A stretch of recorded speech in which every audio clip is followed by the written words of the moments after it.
कृष्ण कृष्ण हरे हरे राम राम राम हरे हरे।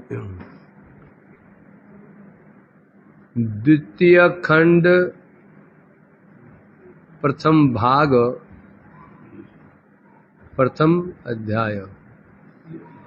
आज बड़ा बहु इसकी सनातन जी अभी दर्शन नहीं हो रहे, चक्कर क्या है? मठ में क्या आजकल चाबी किसी पास है? मेरी चाबी कहाँ है?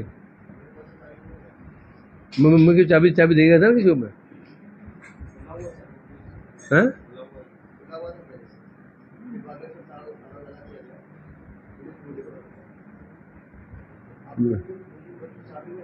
मैं चाबी निकाल गया था। कहाँ है वो? हैं? बाहर गए? चाबी कमरे में होगी ना उनके। वो क्या अनिल का अनिल?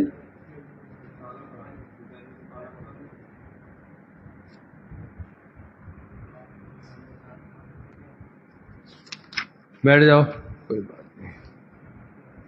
चाबी कहाँ गई? चाबी जो थी तो किसको दिया गया था इसको चाबी? शायद हरीश के पास हुआ, हरीश के पास शायद। तो चल रहा है हमारा वृद्ध भागवतमृतम, उपाख्यान है गोप कुमार जी का। द्वितीय अध्याय चल रहा है, द्वितीय भाग का प्रथम खंड का।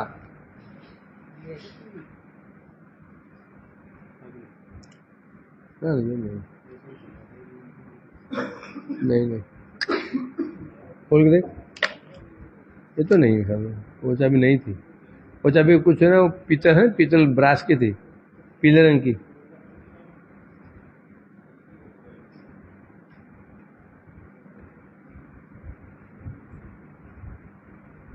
तो क्या प्रश्न चल रहा है इसमें? क्या प्रश्न चल रहा है माधव? प्रश्न क्या चल रहा है इसमें? महलोक में, स्वर्ग लोक से महलोक की क्या विशेषता है? स्वर्ग लोक से महलोक की विशेषता क्या है? ये लगाया नहीं आज? क्या यंत्र लगाया? क्या विशेषता है अरविंद?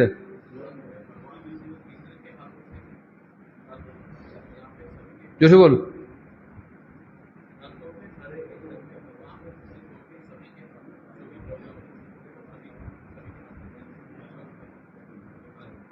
और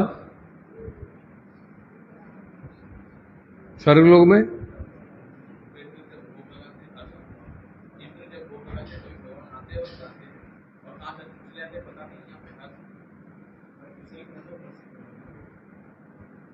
तो बताना तो, स्वर्गलोक से महलों की विशेषता क्या है?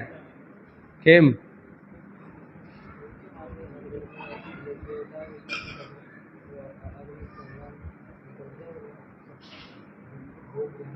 और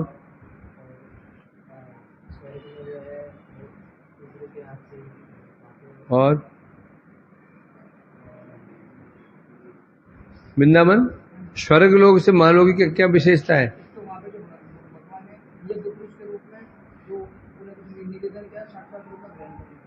वो तो वहां भी खाते थे स्वर्ग में। अच्छा,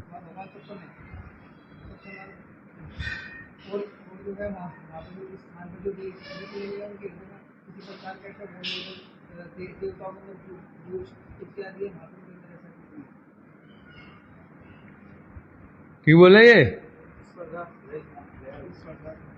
महलोक में भगवान घर घर में विराजमान है। क्या साक्षात विराजमान है? साक्षात रूप में क्या भगवान महलों में, क्या घर में विराजमान साक्षात रूप से विराजमान है? क्या हमेशा रहते क्या? जब यज्ञ किए जाते हैं, यज्ञ अनुष्ठान होता है, यज्ञ अग्नि से प्रकाशित होते हैं, घर घर प्रकाशित होते हैं, और वह यज्ञ प्राय सब समय चलते ही रहते थे। नंबर 2, महालोक में क्या विशेषता है? वहां स्पर्धा दोष नहीं है, स्पर्धा नहीं है। स्पर्धा क्यों नहीं है? स्पर्धा कारण क्या होता है?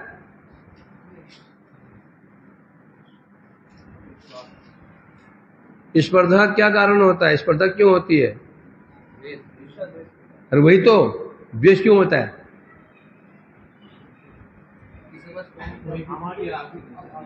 विषमता, विषमता ही स्पर्धा का कारण बनता है। विषमता मीन्स किसके पास ज्यादा है, किसके पास कम है। कोई धनी अधिक है, कोई धनी कम है। कोई अधिक ज्ञानवान है, अधिक कोई कम ज्ञानवान है। किसी समान अधिक मिल रहा है, किसी को कम मिल रहा है। ये स्पर्धा का कारण बन जाता है। यदि जहां विषमता दोष ना रहे, ये प्रश्न उठ जाता है, क्या सब समान है? ऋषि, सब ऋषि समान है क्या? सब एक ही समान कोटि के हो जाते हैं? विषमता दोष वहां पर नहीं है, तो क्या सब एक ही समान है? अच्छा, ये नहीं है। फिर तो यदि सब समान नहीं है तो विषमता आ गई। विषमता आ गई तो फिर स्पर्धा भी आ गई।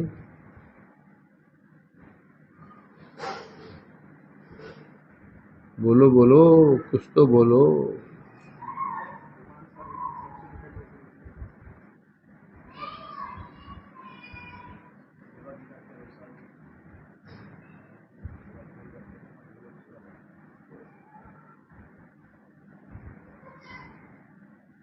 ये तो अब अजीब पहली पैदा हो गई है। विषमता किसके अनुसार है? एक राजा, एक रंक, दोनों में वैमनस्य हो सकता है कि नहीं हो सकता है? एक राजा और एक रंक में विषमता है या नहीं है? विषमता दोष भी रहेगा क्या? या दोनों समान है? बोलो, पहले बताया जा चुका है।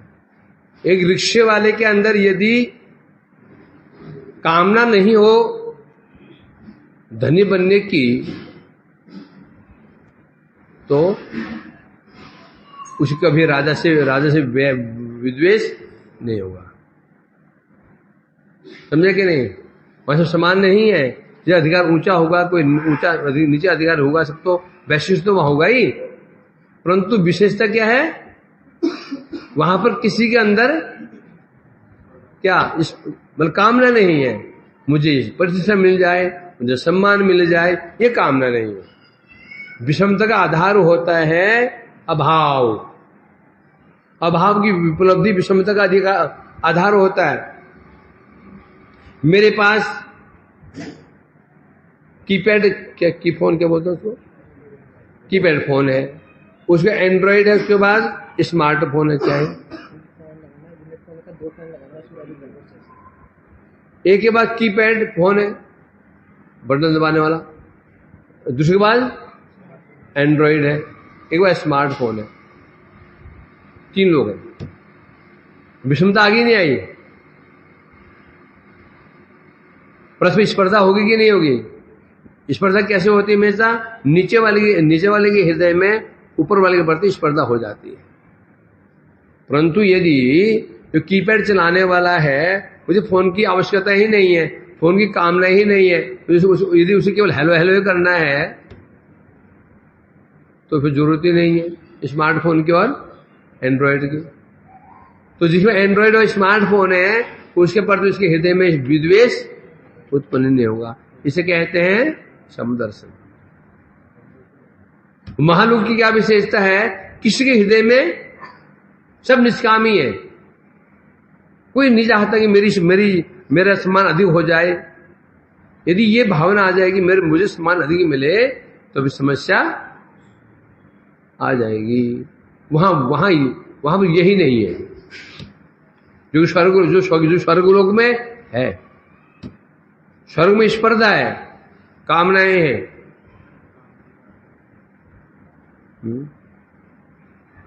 अब तो स्वर्ग में कामनाएं क्यों है? क्योंकि स्वर्ग लोग प्राप्त करने का साधन किया था, साधन का उद्देश्य ही था क्या? भोग कामना। और महलों को कौन प्राप्त होगा?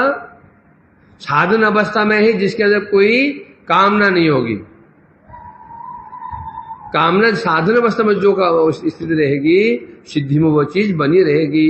यदि साधन अवस्था में कामना है, कामना पूर्ति के लिए साधन कर रहे हैं, तो सिद्धि में वही मिलेगा। कर्मी कर्म करता है, कामना से करता है, यज्ञ आदि करता है, स्वर्ग में जाता है, वहां उसको कामना प्राप्त पूर्ति हो जाती है और भाव वहां बना रहता है। जो ऋषि महर्षि होते हैं वो निष्कामी होते हैं। ये कह रहे हैं महलोक की क्या विशेषता? वहां पर परस्पर स्पर्धा भाव नहीं है। तो इसलिए कह रहे हैं, तो कल बता रहे थे किस प्रकार से महलोक की विशेषता तो है, यज्ञेश्वर भगवान की विशेषता भी है, पर विशेष विशेषता क्या है? वहां जो भगवान यज्ञेश्वर थे, उनकी गोपकुमार जी को अतिशय कृपा प्राप्त हो रही थी। स्वहस्ते न, अपने हाथों से गोपकुमार जी को वो भगवान अपना उशिष्ट प्रदान करते थे। बुला दयाद्र वासा, करुण हृदय से बुलाते थे, गोपकुमार इधर आओ, उनके हाथ में उशिष्ट दिया करते थे। अपूर्व लब्धम आनंदम परमं प्राप्नुमस्तता, ये कहा ना। इस प्रकार से मैं उस महालोक में भगवान की अतिशय करुणा से वहां निवास कर रहा था।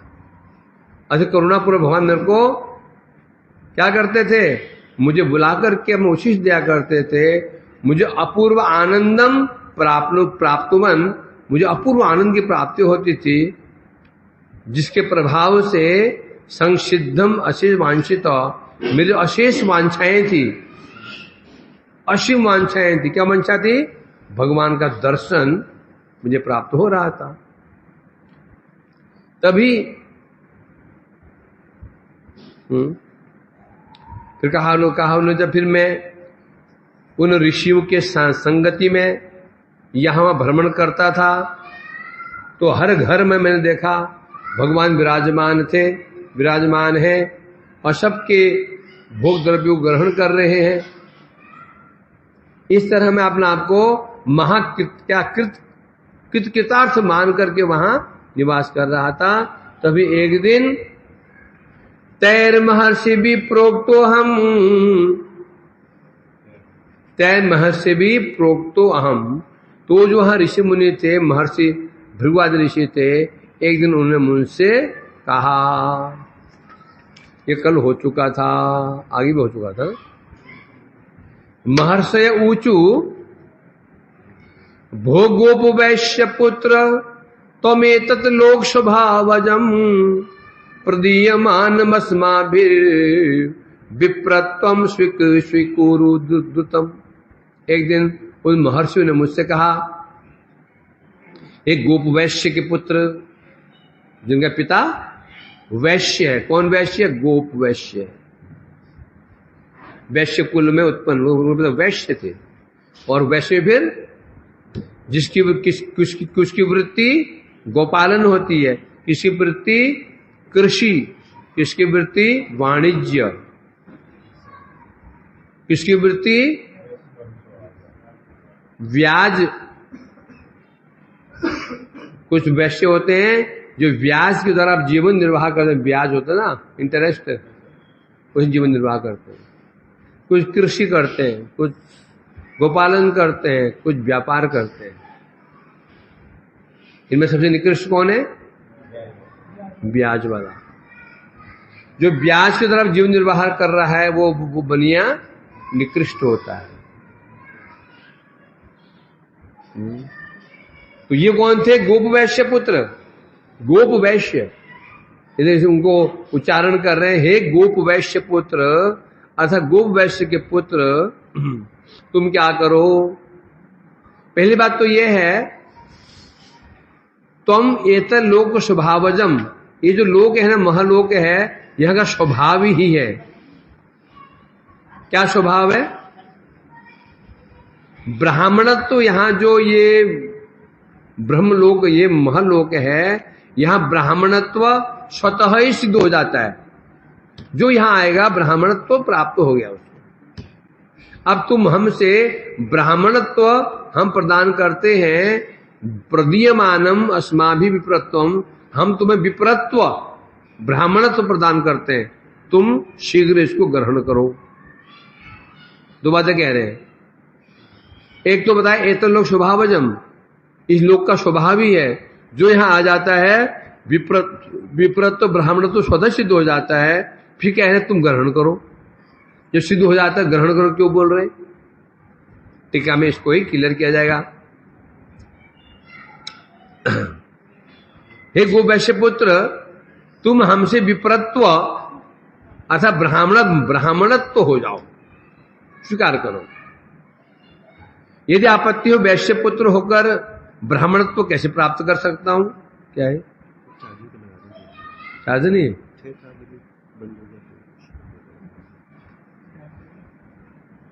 मानो यहां प्रश्न चिन्ह लगा दिया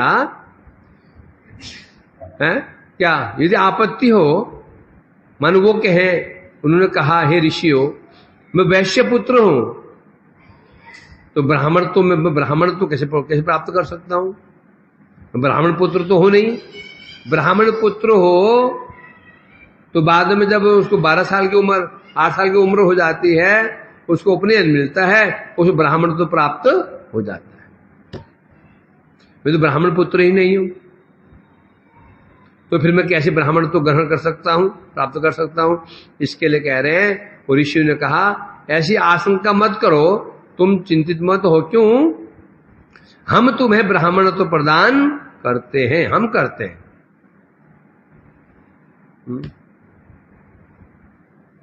गोपवार ने प्रश्न पूछा, आप मुझे ब्राह्मण तो प्रदान करोगे, तो इसके लिए मुझे क्या चेष्टा करनी पड़ेगी, क्या साधन करना पड़ेगा?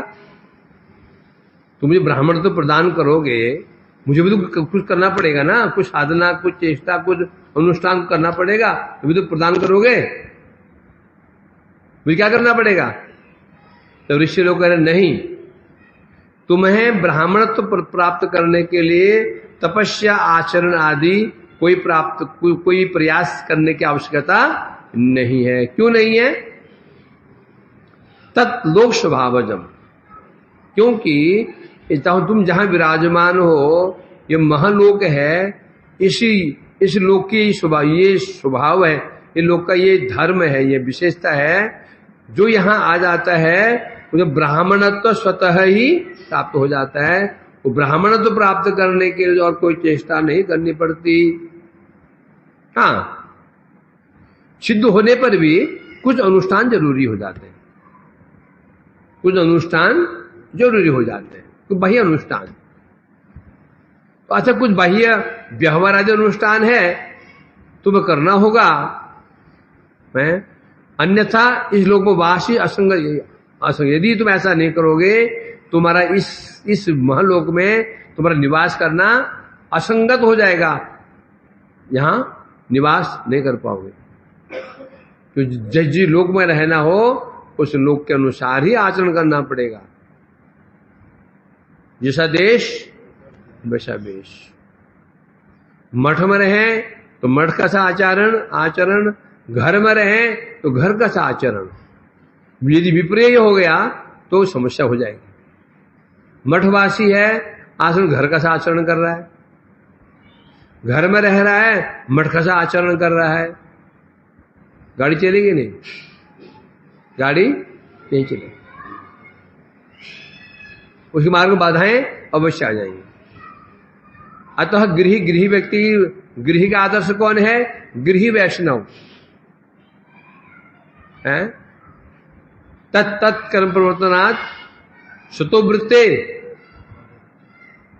उत्साहात निश्चय धर्मात तत्तत्व प्रवर्तनात् संग त्यागा स्वतोवृत्ति। स्वतोवृत्ति से प्रकार से भक्ति बढ़ती है। कैसे? उत्साहात निश्चयात धैर्यात तत्व प्रवर्तनात् संग त्यागात स्वतोवृत्ति। स्वतोवृत्ति, स्वतोवृत्ति कहने से क्या है? साधु वृत्ति। जो साधु है उसकी वृत्ति। साधु दो प्रकार के, त्यागी साधु और गृही साधु। जो गृहस्थ वैष्णव है तो किनकी वृत्ति का अनुसरण करेंगे? जो गृही साधु हुए, अद्वैताचार्य जी, श्रीवास पंडित जी, भट्टाचार्य सार्वभौम भट्टाचार्य जी, यहाँ प्रहलाद जी, जनक महाराज जी, अम्बरीश जी, ये जो साधु, इनकी वृत्ति का अनुसरण कौन करेगा? गृही साधक, जो घर में रह के भजन कर रहा है। जो परंतु जो त्याग आश्रम में प्रवेश किए हैं तो वो किनकी वृत्ति का अनुसरण करेंगे? जो त्यागी हुए, षड गोस्वामी, श्री नारद जी आदि का अनुसरण करेंगे, है ना। तो इसलिए कह रहे हैं, तो ये यहाँ की क्या विशेषता है उसे हाँ कह रहे हैं। तो यहाँ जो लोक में आ जाता है ब्राह्मणत्व तो स्वभाव की ही प्राप्त हो जाता है, तथापि कुछ बाह्य व्यवहारिक अनुष्ठान करने पड़ते हैं। ऐसा नहीं करोगे तुम्हारे यहाँ रहना असंगत हो जाएगा, संगत नहीं हो पाएगा, तुम यहाँ रह नहीं पाओगे। रहोगे तो भी यहाँ से तुम्हारा मेल मिलाप नहीं हो पाएगा। क्या बताया उन्होंने? महर्षिणाम एक तम भूत्वा तमपि पूजय जगदीशमिमं यज्ञे चिरमात्म दिदृक्षितम। अतः हे गोकुमार, महर्षिणाम एक तमो भूत्वा, अतः आप भी तुम भी हम महर्षियों में से एक बन जाओ। महर्षिणाम एक तमो भूत्वा, एक तम, जैसे हम यहाँ महर्षि लोग, यहाँ ऋषि लोग निवास कर रहे हैं, तुम भी हम में से एक बन जाओ। और बन करके तुम भी पूज्य जगदीशम, इमम जगदीशम, इसका मतलब इमम माने यह, इस जगदीश को, तो जगदीश में साक्षात विराजमान है, इस जगदीश को तुम भी पूजय, तुम भी पूजा करो। कैसे करो? यज्ञ के द्वारा तुम भी जगदीश यज्ञेश्वर भगवान की पूजा करो। चिर दिदृक्षितम, चिर दिदृक्षितम, तुम जिनको चिरकाल से दर्शन करने की इच्छा करते हो, तुम्हारे हृदय में जिन्हें दर्शन करने की चिरकाल से इच्छा थी, जिसे तुम भटक रहे हो, उन प्रभु का दर्शन करो सामने और उनकी पूजा भी करो। इस प्रकार से वो महर्षि लोग कहने लगे। अब दर्शन कैसे होगा? दर्शन कैसे? यज्ञ चिर आत्मदिदीक्षितम। दर्शन कैसे होगा? दर्शन होगा यज्ञ अनुष्ठान के द्वारा। और यज्ञ अनुष्ठान के लिए क्या चाहिए? कुछ योग्यता चाहिए। वो योग्यता हम तुम अर्पण कर देते हैं, यज्ञ करो। गोप कुमार उवाच,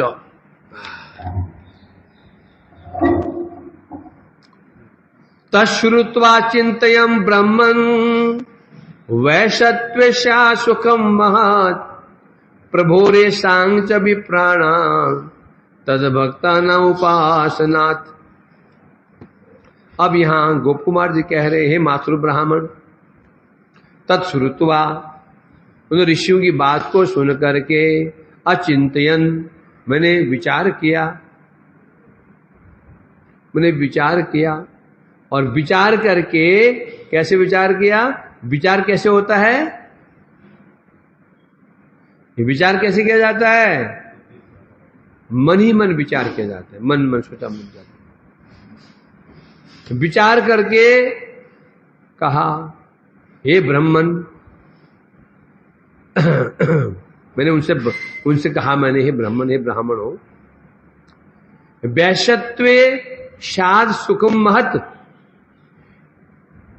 मेरा जो ये वैश्य देह है, मेरा वैश्य शरीर है, वैश्य देह है, इसको प्राप्त करके मैं क्या शाद सुखम महत, मैं महान सुख से सुख की अनुभूति कर रहा हूं, मुझे बहुत सुख प्राप्त हो रहा है। इस वैश्य देह में मेरे को बहुत सुख प्राप्त हो रहा है, महान सुख प्राप्त हो रहा है। सुख क्यों? क्योंकि इसी देह के द्वारा प्रभो एसांज विप्राणाम तद भक्ता नाम उपासनात्, क्योंकि इसी देह के द्वारा मैं प्रभु एसांच, प्रभु एवं प्रभु के जो प्रिय ब्राह्मण हैं, भक्त हैं, विप्राणाम भक्तानां च, इसी वैश्य देह से मैं भगवान की, ब्राह्मणों की और भक्तों की क्या कर रहा हूं? उपासना करता हूं। उपासना करके महत् सुखम प्राप्त कर रहा हूं। इस वैश्य देह से मैं भगवान की सेवा कर रहा हूं, ब्राह्मण की सेवा कर रहा हूं, भक्तों की सेवा कर रहा हूं, और मुझे आनंद प्राप्त हो रहा है, तो मुझे ये वैश्य देह ही प्रिय है।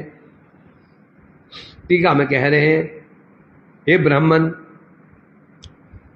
हे मातृ ब्राह्मण, कौन कह रहा है?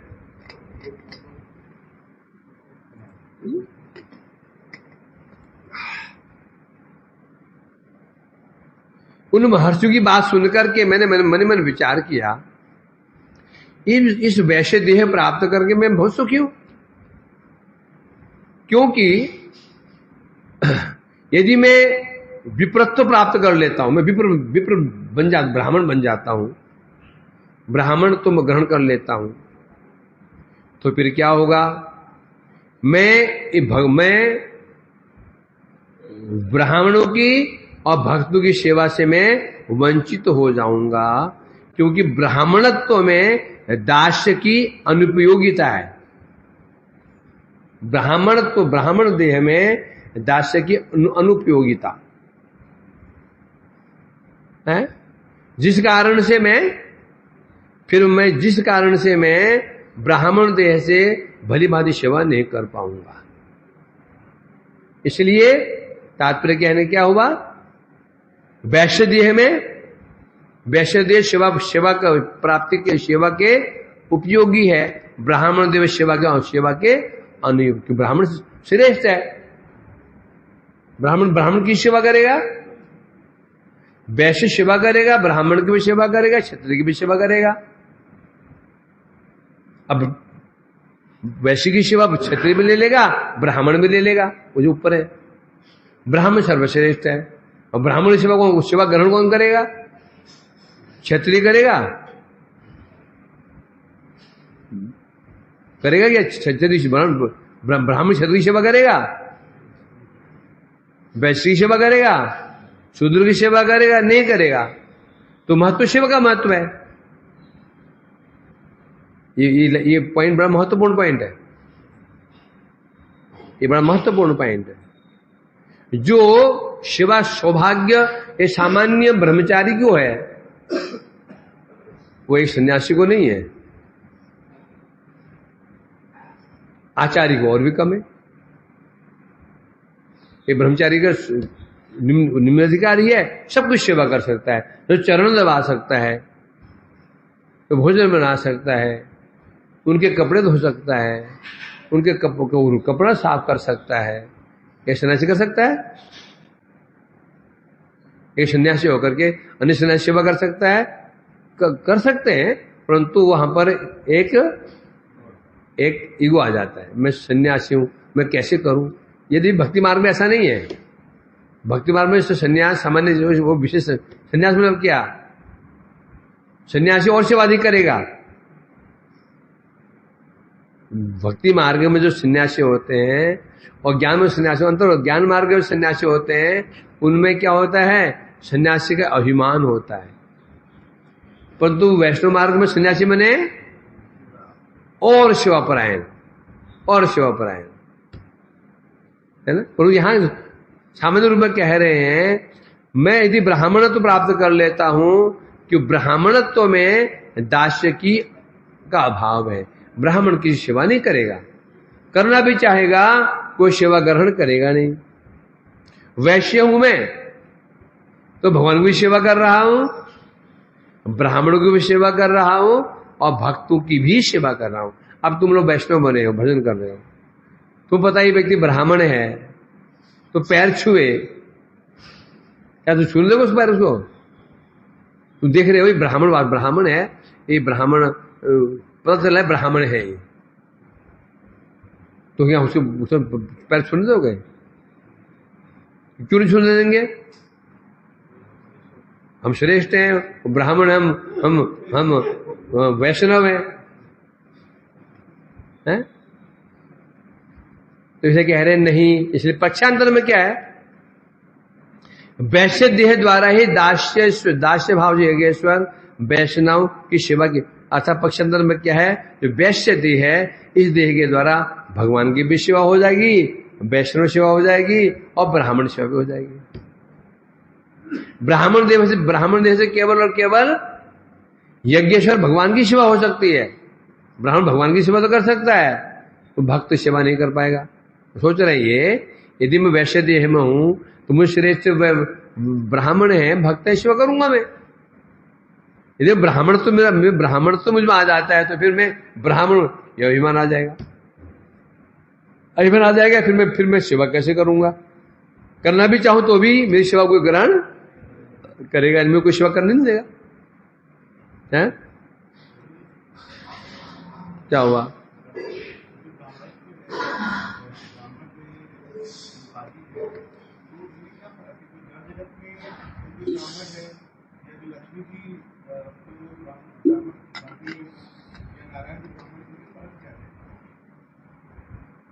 ब्राह्मण थोड़ी है, लक्ष्मी ब्राह्मण है क्या?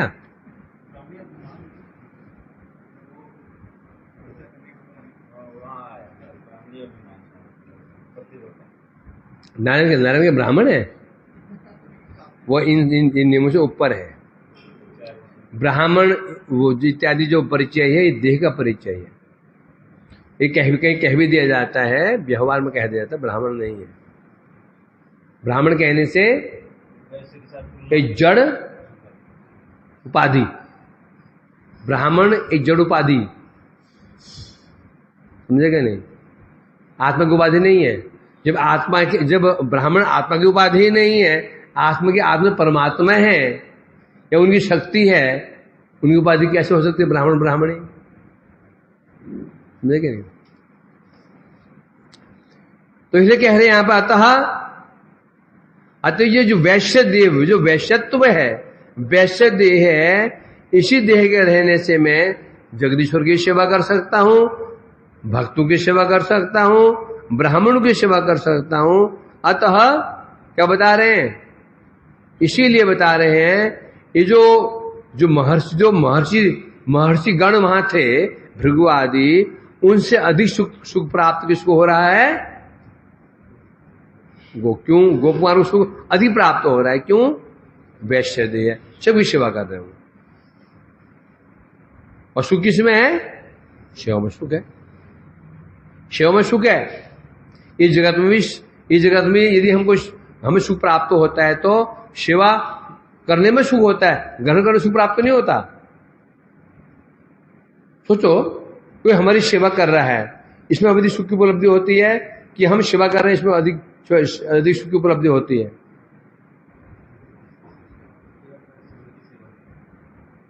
क्या सोचते भाई? कोई हमारी सेवा कर रहा है, इसमें सुख की उपलब्धि होती है, और सेवा करने में अधिक उपलब्धि होती, सेवा की उपलब्धि होती है। क्या सोचते हो?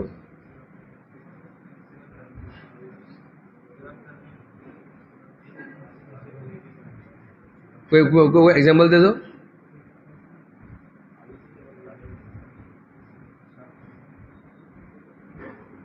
बहुत ऊपर मत जाओ, नीचे उतर जाओ। एक व्यक्ति कुत्ते की सेवा कर रहा है, सुबह मॉर्निंग वॉक ले जाता है, आनंद से पट्टा खोल देता है, फिर दौड़ता है उसके पीछे, पट्टा बांध देता है, जो पायखाना कराने ले जा रहा है कूड़े कूड़े कूड़े खत्ते पे, नहला कर उसको धुला करके गाड़ी में घुमा रहा है, दुलार रहा है उसको। क्या कर रहा है कुत्ते की? उसको आनंद नहीं हो रहा है कि आनंद उसको हो रहा है? कुत्ता उसकी क्या सेवा कर रहा है? कुत्ता उसी क्या सेवा कर रहा है? बोल रक्षा कर रहा है, वो भी नहीं करेगा। वो कुत्ते घर के अंदर बैठे रहते हैं, कोई कुत्ते को बाहर थोड़ी छोड़ता है। वो कुत्ता बाहर रहे तो भौं भौं भौं करे तो भगाए चोरू को। उस कुत्ते को रहता है कहाँ रखता है? वो बेडरूम में रखता है उसको। अब कुत्ता उसकी हिफाजत कर रहा है, ये भी नहीं कह सकते हो। घर के बाहर तो कुत्ता है नहीं है, वो घर के अंदर रखता है। वो भैया कहते हो तो कुत्ता कुछ सेवा कर रहा है, चोरों को भगा रहा है, ऐसा भी नहीं दिखता। वो तो भौं तो गली कुत्ते करते हैं, ये सेवा करे गली कुत्ते उसकी, बिस्किट खाए वो आलसी कुत्ता। गली में चोर आ जाता है तो भौंकते कौन है? वो पालतू कुत्ता देखते भी नहीं भौंकता। सब कुत्ता देखिए भौंकेगा नहीं, चुपचाप पड़ा रहेगा। वो बिस्किट खाता है, और जो बाहर कुत्ता भौंकता रहता है, कुत्ते को चोर देकर वो डंडे खाता है। तो सिद्धांत क्या है? सेवा करने में सुख प्राप्त होता है। और असल बात तो यही है, हर व्यक्ति सेवा करना चाहता है, खोज रहा है किसकी सेवा करूं, किसकी सेवा करूं। वास्तव में जो उसको सुख प्राप्त होता है, सेवा करने में ही अधिक सुख प्राप्त होता है, उसको ग्रहण करने में नहीं होता। विचार करेंगे तो अधिक सुख प्राप्त होता है जब वो सेवा करता है। पिता पुत्र की सेवा कर रहा है, माँ पुत्र की सेवा, पुत्र माँ की सेवा कर रहा है, और माँ पुत्र की सेवा कर रही है। माँ को अधिक सुख कब होता है? पुत्र जब उसे चरण दबाता है, या पुत्र की सेवा वो कर रही है, लालन पालन करते, उसके लिए पराठे बनाती है, उसके लिए क्या कुछ नहीं करती है, माँ को अधिक सुख कब प्राप्त होता है? सोचो कब प्राप्त होता है? है? जब माँ उसकी सेवा कर रही है तब सुख उसको अधिक प्राप्त होता है। होता नहीं होता ऐसा? स्वाभाविक है।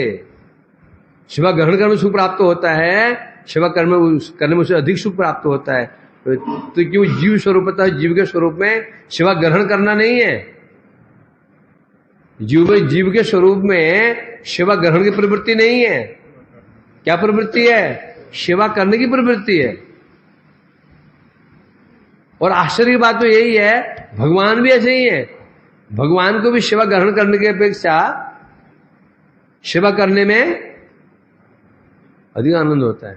ये सेवा है ना, सेवा ये चीज ही ऐसी है। जो सेवा है ये करने की, ग्रहण करने की वजह से करने में अधिक आनंद भगवान नहीं करते क्या? जब भगवान की कोई भक्ति सेवा करता है, भगवान को तब मुझे आनंद प्राप्त होता है कि भगवान जब भक्ति की सेवा स्वयं करने लग जाते हैं कि उन्हें अधिक आनंद प्राप्त होता है। भगवान अधिक आनंद का प्राप्त होता है जब भगवान भक्ति सेवा करने लग जाते हैं। ये सेवा का एक विशिष्टता है सेवा का। हम सोचते हैं कि हमारी सेवा करो हम मजा आ जाए, हम लग ऐसा रहा है। अब हमारे भी यही वास्तव में यही है। हम सोचते हैं कोई जब कोई हमें मिल जाता है, ऐसा योग्य पात्र मिल जाता है, फिर हमें आनंद का प्राप्त होता है सेवा करने में। उसके कपड़े धोते हैं, उसके ये कर रहे हैं, उसके ये कर रहे हैं, उसके ये कर रहे हैं, उसके ये कर रहे हैं। होता नहीं होता? तो इसलिए कह रहे हैं कि ये जो वैश्य देह है इसके द्वारा मैं सेवा कर सकता हूं। इसीलिए विचार करने लगे, नहीं कोई बात नहीं, पसंद भगवान पूछेगा। तो यह विचार कर रहे हैं जितने महर्षि लोग हैं इनके पीछे मुझे सुख अधिक प्राप्त हो रहा है। क्या बोल के आके मैं हैं? क्या बोला है? क्यों नहीं है? भक्त नहीं है? भगवान श्रेष्ठ कौन है? भक्त श्रेष्ठ। क्या बोल रहा है? किनकी?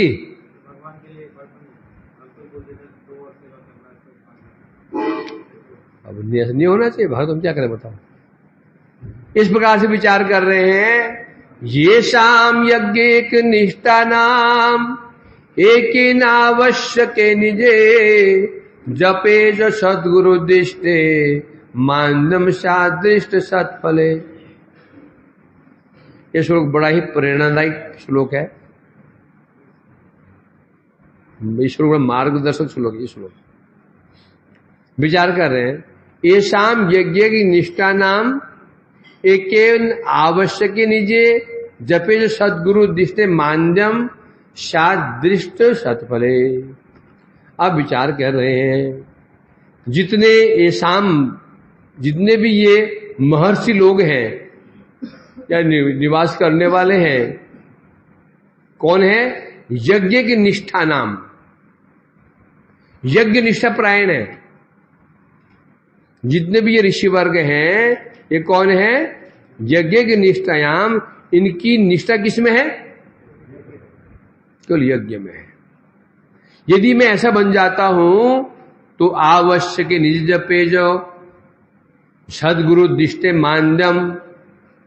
यदि ऐसा होता है, यदि मैं ऐसा हो जाता हूं तो जो मेरा जो अपना मंत्र जप, जो मेरा गुरु उद्दिष्ट मंत्र, गुरुदेव ने जो मुझे मंत्र दिया है जिसका मैं जप करता हूं, मानदम, उसके प्रति क्या आ जाएगी?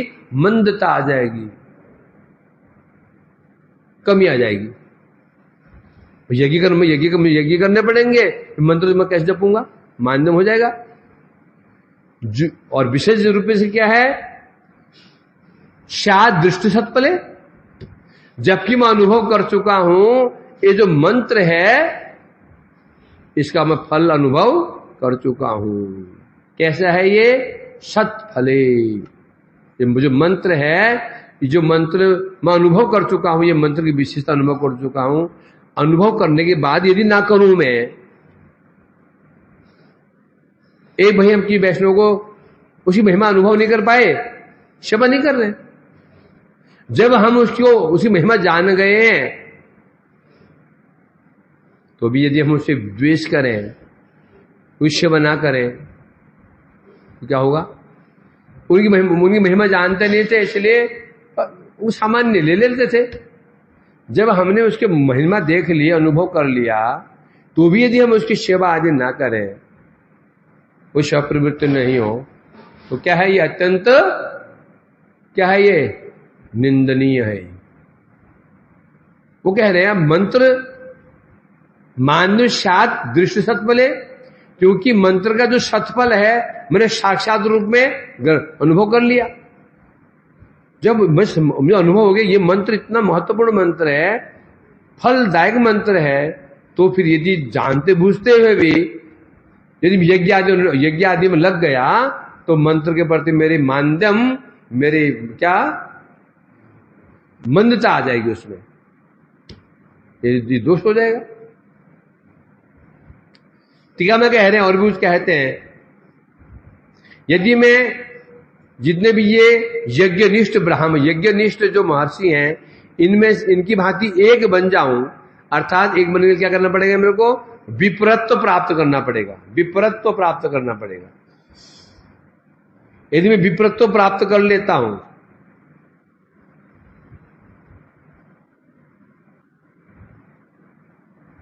विपरत्व, द्विजत्व, विपरत्व, ब्राह्मणत्व,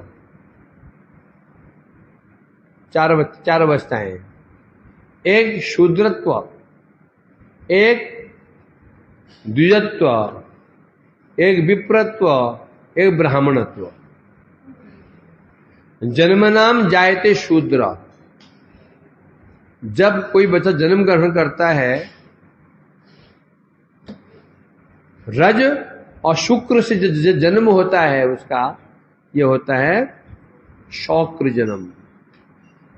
शौक्र जन्म, जो शौक्र जन्म होता है शूद्र, जो जन्म शुक्र से उत्पन्न होता है उसे शौक्र जन्म कहते हैं। तो शौक्र जन्म जो होता है ये सब शूद्र ही होते हैं। ब्राह्मण का बालक का जन्म भी शुक्र से ही होता है। शूद्र का जन्म तो होता ही है, ब्राह्मण जन्म भी कैसे होगा? शुक्र और रज के मिलन से होगा, इसलिए वो भी शुक्र जन्म है। ब्राह्मण का बच्चा भी जन्म से शूद्र ही होता है, हैं? संस्कारात द्विजुच्यते, फिर संस्कार होता है 8 साल में, 9 साल में, 12 साल में। ब्राह्मण 8 साल में, क्षत्रिय से 9 साल में, वैश्य शायद 11-12 साल में। फिर बन जाता है द्विजत्व, द्विज हो गया, द्विज। अब वो उसका द्वितीय जन्म हो गया। अब क्या? अब क्या बन गया? द्विज बन गया, द्विज। अब शूद्र नहीं है वो, और ये शूद्र का नहीं होगा, वैश्य क्षत्रिय वैश्य ब्राह्मण का ही होता है द्वितीय जन्म। ये जो संस्कार है, उपनयन संस्कार होता है, ये वैश्य क्षत्रिय ब्राह्मण का होता है। तो तीनों द्विज हैं। ब्राह्मण को भी द्विज कहेंगे, क्षत्रिय को द्विज कहेंगे, और कहीं कहीं पर विदुर मैत्र समाज में कहीं कहीं पर विदुर जी को भी क्या कहा उनको? नहीं, उनको द्विज नहीं कहा जाता। हाँ, मैत्रेय तो द्विज कहा जा सकता है इनको, तीनों को। क्यों? तीन वैश्य का भी द्वितीय जन्म होता है, क्षत्रिय का भी होता है, वैश्य और ब्राह्मण का भी होता है। संस्कारात, तो संस्कार उत्पन्न हो जाता है, उसके पश्चात वेद अध्ययन का अधिकार प्राप्त होता है। जब तक द्विजत्व प्राप्त नहीं हो, वेद अध्ययन, अध्यापन अध्ययन नहीं कर सकते। पहले नियम यही था, जब तक उपनयन संस्कार नहीं हो, गुरु विद्या अध्ययन का अधिकार प्राप्त नहीं होता था। समझे कि नहीं? पहले क्या होगा? कृष्ण का पहले क्या हुआ? उपनयन से। उसके बाद पढ़ने के लिए गए थे, कहाँ? शांति मुनि के आश्रम पढ़ने के लिए गए थे। पहले ये होता था, वेद अध्ययन का अधिकार प्राप्त नहीं होता। पहले नियम तो ये था। उसके पश्चात वेद पठेत वेद विप्र। अब जब वेद पढ़ना, वेद अध्ययन शुरू करता है, अब उसको विप्र कहते हैं। तीन विप्र हैं, वैश्य भी, क्षत्रिय भी और ब्राह्मण। फिर ब्रह्म जानाति इति ब्राह्मण। फिर जब वेद अध्ययन के पश्चात जब वो ब्रह्म को जान जाता है, तब उसे कहते हैं ब्राह्मण। तो इसे कह रहे हैं यहां पर विप्रत्व, कह रहे यदि मैं विप्रत्व प्राप्त कर लेता हूं, ब्राह्मण बन जाता हूं, अब मुझे क्या करने पड़ेंगे? अब मुझे नित्य कर्म करने पड़ेंगे, यज्ञ करने पड़ेंगे, संध्या वंदना करनी पड़ेगी। जो मेरा मंत्र था, जो मंत्र जो मैं अनुभव कर चुका हूं, मेरा मंत्र कितना फलदायी मंत्र है, फिर मैं इसको कैसे जपूंगा? इसके लिए मुझे समय ही नहीं मिलेगा। तो इनकी वही चिंता कर रहे हैं। अतः टीका में कह रहे हैं, यदि मैं ये जो यज्ञ निष्ठ प्रायण ब्राह्मण है, विप्रत्व प्राप्त कर इनके समान बन जाऊं, तो फिर मेरी निष्ठा कहां जाएगी? यज्ञ में आ जाएगी। मेरी निष्ठा कहां जाएगी? यज्ञ में निष्ठा आ जाएगी। और जो गुरु उद्दिष्ट मंत्र था, इसमें मेरी निष्ठा कम हो जाएगी, शिथिलता आ जाएगी। जबकि इस मंत्र के प्रभाव से मैंने साम्राज्य प्राप्त किया, राजपद प्राप्त किया, चक्रवर्ती राजा का पद प्राप्त किया, इंद्र पद प्राप्त किया, महलोक आदि का ऐश्वर्य प्राप्त किया। जिस मंत्र के बल से मैंने साक्षात अनुभव कर लिया, तो छोड़ू कैसे इसको? यहां से क्या चीज सिद्ध हो रही है? जब तक हमें मंत्र का महिमा की उपलब्धि अनुभूति नहीं होगी, तो निश्चय भी उत्पन्न नहीं होगी। जब मंत्र का हमें जो प्रभाव है जितनी अनुभूति होगी मंत्र में निष्ठा उतनी अधिक जन्मेगी।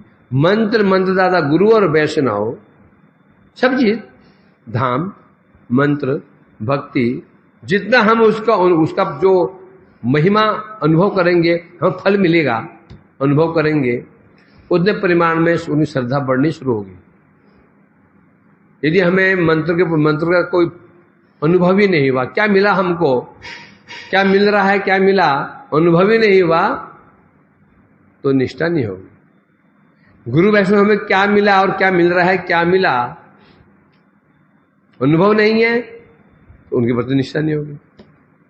तो यहां कह रहे मैं तो अनुभव कर लिया इसी मंत्र के, जब से मैंने राजपद प्राप्त किया, चक्रवर्ती सम्राट का पद प्राप्त किया, स्वर्गलोक प्राप्त कर दिया, स्वर्ग का वैभव को प्राप्त किया, महलोक पहुंच गया, तो इस मंत्र को मैं क्या छोड़ दूं? ये क्या हो जाएगा? अकृतज्ञता दोष आ जाएगा। इसलिए कह रहे हैं, मैं विचार करने लगा, साक्षात अनुभव किए गए शीघ्र फलप्रद मंत्र, और मंत्र कैसा है ये? मैंने क्या साधन किया? बस मैं एकांत में बैठ के मंत्र जप करता था, और जब थोड़ी समय में ही मेरे को फल मिल जाता था। तो ऐसा जो महत्वपूर्ण जो मंत्र है, इस मंत्र के प्रति शिथिलता करना कदापि उचित नहीं है। विशेषतः ये महर्षिगण कौन है? यज्ञ निष्ठा परायण है, इनकी निष्ठा यज्ञ में ही है, यज्ञ में तत्पर रहते हैं, और कर्तव्य में उनकी रुचि बिल्कुल नहीं है। ये केवल मंत्र, केवल यज्ञ करते हैं बस, ना इनकी रुचि नाम में है, ना मंत्रों में है, यज्ञ में लगे रहते, स्वाहा स्वाहा।